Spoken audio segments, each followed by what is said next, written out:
Hi, my name is Jason Sanders, and I am Managing Director of Flycast Executive Search. And I'd like to share with you an idea for your consideration about how to improve your hiring process. Now, this is something that it's possible you're already doing, or maybe not, but you probably do not have a name for this role within your organization. And what I'm talking about here is a role called the candidate advocate. And this is something that is a little bit different than a sponsor. And I talked about the sponsor in the last video. But the candidate advocate is not so much about running the search and getting feedback and screening and coordinating from the point of view of the company, but rather it is a role that advocates from the point of view of the candidate. Now you might be saying, well, why is this important? I'll tell you why it's important. First of all, you need to remember that hiring is a conversation. Conversation has two sides, and the candidate's side must be heard. Now, in order to hear that, it's very easy, I should say, at times as you're going through an interview process and as you're interviewing multiple candidates and as you're interviewing a lot of candidates possibly, to start to take the point of view that it's really about your hiring, right? So your perspective, not the other person's perspective.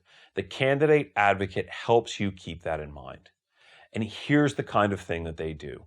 They take feedback from the candidate and they give it to you. And that feedback may be related to an individual's experience, or you might have multiple individuals giving you a similar kind of feedback, in which case, guess what?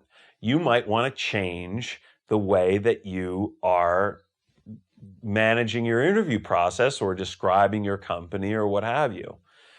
There are other things that will come out of this in terms of making sure that the interview process flows smoothly, that candidates don't get backed up in the process, that generally as a hiring manager or as a recruiter, you're getting feedback from the candidates and sometimes in an anonymous way so that it can be more effective because a person doesn't feel like they're exposed by providing that feedback. Now, a candidate advocate could come from a few different places.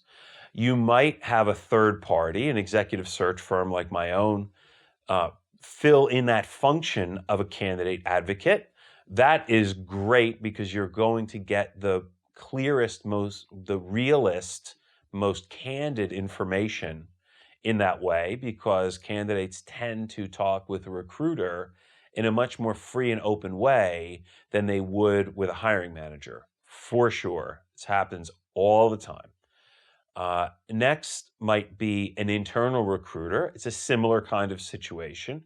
The relationship may be a little bit more guarded, but it's still a middle person kind of role, and so it can be effective. And then finally, you might conflate the sponsor and the candidate advocate into one position. I would say that that's the least desirable of those three options. However, it's better to have somebody listening and trying to fill both functions. So listening and adjusting based on what candidates say, as well as providing leadership for the process. So, taking those two roles and putting them together, that is more effective than not having a candidate advocate at all and just kind of guessing. If you would like to know the 15 questions that you must ask in order to conduct an effective executive search and hire the best candidates, please download our free ebook. And if you would like the answers to those questions or to learn more about topics that are even outside of the ebook, then please subscribe to this channel.